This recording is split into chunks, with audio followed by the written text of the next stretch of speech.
श्री स्वामी समर्थ मैत्रिणींनो, आजच्या नवीन व्हिडिओमध्ये तुमचं खूप खूप स्वागत आहे।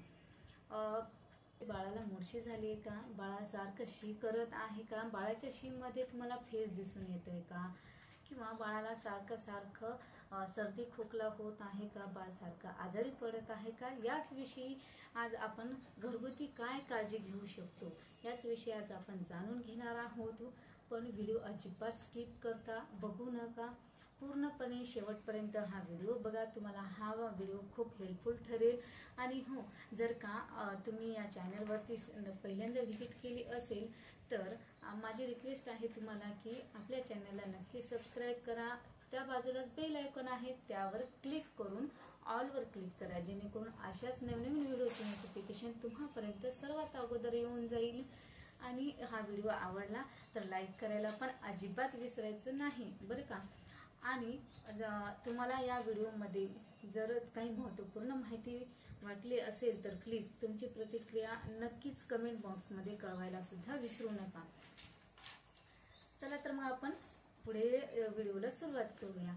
बाळ पूर्णपणे जर का आईच्या दुधावरती अवलंबून असेल आणि त्यावेळेस आपल्याला आईच्या आहारावरती विशेष काळजी द्यावं लागतं। म्हणजेच काय की आपण साधारणतः काय करतो की 6 महिन्यापर्यंत बाळाला अजिबात कुठल्याही प्रकारचे वरची पदार्थ देत नाहीत, कुठल्याही प्रकारची पेय सुद्धा देत नाहीत। कारण का? बाळाची 6 महिन्यापर्यंत पचनक्रिया ही त्या प्रमाणात विकसित झालेली नसते आणि आईचं दूध हे सोपायला खूपच हलकं आणि सोपं असतं बाळासाठी।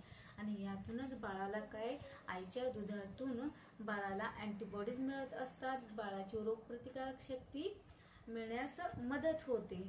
आणि रोगप्रतिकारक शक्ती तर वाढतेच, पण यासोबत बाळाला हायड्रेशन ठेवण्यासाठी सुद्धा आईचं दूध काम करतं। तर असे खूप सारे फायदे आहेत आणि त्यामुळेच आईच्या दुधालाही अमृत मानलेलं आहे। आईचं दूध हे औषधासारखं काम करतो आणि म्हणूनच बाळाला कोणत्याही परिस्थितीमध्ये बाळाला वारंवार दूध देणे खूप गरजेचे आहे। घ्यायचे आहे की आईच्या पायामध्ये चप्पल किंवा सॉक्स हे असायलाच हवेत। आणि हो, पाणी सुद्धा आईने आपण पूर्णपणे गरम करून ते पाणी थंड करूनच प्यायचं आहे। आता बहुतांश घरामध्ये पाणी शुद्धीकरण यंत्र बसवलेलं असतं।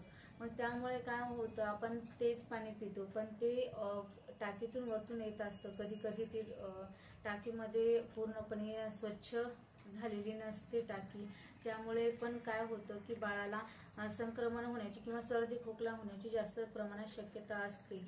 त्यामुळेच तुम्ही पाणी जरी कोणतेही वापरत असाल घरी, पण ते पाणी तुम्हाला पूर्णपणे गरम करून थंड करून नंतरच आईला प्यायचं आहे। यामुळे बाळामध्ये बहुतांश प्रमाणामध्ये फायदा होणार आहे। आणि बाळाला जर का सारखं पातळ शी करत असेल तर सारखं शी करत असेल तर आपल्याला लक्षात घ्यायचं आहे की आई कोणत्या प्रकारचा आहार घेत आहे। आई कोणत्या प्रकारचा आहार घेत आहे म्हणजेच काय की आईने खूप जास्त मसालेदार पदार्थ घ्यायचे नाहीयेत आणि खूप जास्त तिखट पदार्थांचं सुद्धा सेवन करायचं नाहीये, जास्त थंड प्रमाणामध्ये पदार्थांचं सुद्धा सेवन करायचं नाहीये, दूषित अन्न घ्यायचे नाही, म्हणजेच काय बाहेरचं अन्न घ्यायचं नाहीये, ते पूर्णपणे हायजेनिक नसतं। त्यामुळे सुद्धा खूप जास्त प्रमाणामध्ये वारंवार पाणी प्यायचं आहे, जेणेकरून आईचे दूध बनण्यासाठी मदत होते। तर ही काळजी घ्यायचीच आहे आपल्याला। आणि हे झाले आईने काय काळजी घ्यायची आहे, तसे बाळालाही काही घरगुती उपाय आहेत, पण ते कोणतेही घरगुती उपाय हे बाळाला आपल्याला डॉक्टरांच्या सल्ल्याने घ्यायचे आहेत। ते जरी घरगुती उपाय असले तरीही आपल्याला ते डॉक्टरांना विचारूनच बाळावरती घरगुती उपाय करायचे आहेत। कारण का बाळाचं त्यामुळे आपल्याला डायरेक्टली बाळावर कोणताही उपचार करता येत नाही, ते डॉक्टरांच्या सल्ल्यानेच केलेला केव्हाही चांगला।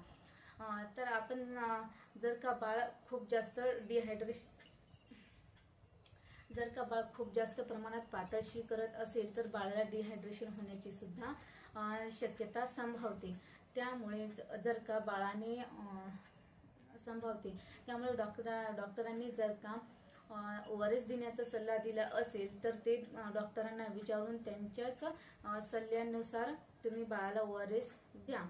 तुम्ही मेडिकलवरून आणले किंवा घरात आहे, पहिल्या एखाद्या बाळाला दिलेला आहे आणि तेच आपण या बाळाला पण देऊ, तर असं काही गोष्टी करू नका प्लीज। ते डॉक्टरांच्या सल्ल्यानेच, कारण 6 महिन्यापर्यंत बाळाला खूप काही गोष्टींची काळजी घ्यावी लागते। आपण घरगुती उपाय काय करू शकतो ते बघूयात।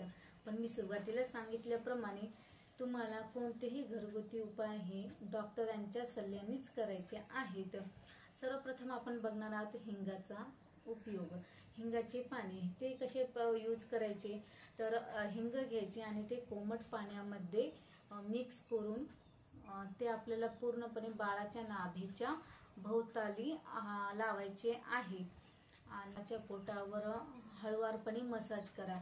काय करायचं याच्यासाठी की कोमट तेल करायचं आणि बाळाच्या पोटावरती डावीकडून उजवीकडे असं हळुवारपणे आपल्याला मसाज करायचा आहे। डावीकडून उजवीकडे हळुवारपणे मसाज करायचा आहे, जेणेकरून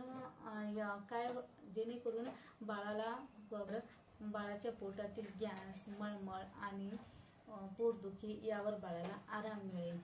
पण आपल्याला बाळाला दवाखान्यात नेण्याची केव्हा गरज पडते, बाळाला केव्हा घ्यावी लागणार आहे ते आता आपण पाहणार आहोत। ज्या वेळेस 24 तास होऊन गेले तरी सुद्धा बाळ वारंवार शी करत आहे, बाळ सुस्त पडलेलं आहे, बाळ दूध पित नाही, बाळ चिडचिड करत आहे, बाळ सारखं रडत आहे किंवा बाळाला ताप आलेला आहे, अशा वेळेला आपल्याला कुठलाही घरगुती उपाय न करता डॉक्टरांकडेच आपल्याला बाळाला न्यायचं आहे आणि डॉक्टरांच्या सल्ल्यानेच बाळाला कोणत्याही प्रकारचं औषध द्यायचं आहे। तर ही माहिती, साफसफाई पण ठेवणे खूप गरजेचं आहे। ज्यावेळेस बाळ छोटं असतं त्यावेळेस बाळ वारंवार सू करतं, वारंवार शी करतं, तर त्यावेळेस बाळाची त्वचा ही पूर्णपणे सुती कॉटन कपड्याने पुसून घेणे आवश्यक आहे। बाळाचे डायपर, लंगोट वारंवार चेंज करण्याची खूप आवश्यकता आहे, जेणेकरून बाळाला कुठल्याही प्रकारचा त्वचेला संसर्ग होण्याची धोका आपण टाळू शकतो। कसा वाटला ते नक्की सांगा। अशीच माहिती नवीन मिळण्यासाठी भेटूयात पुढच्या व्हिडिओमध्ये। तोपर्यंत धन्यवाद।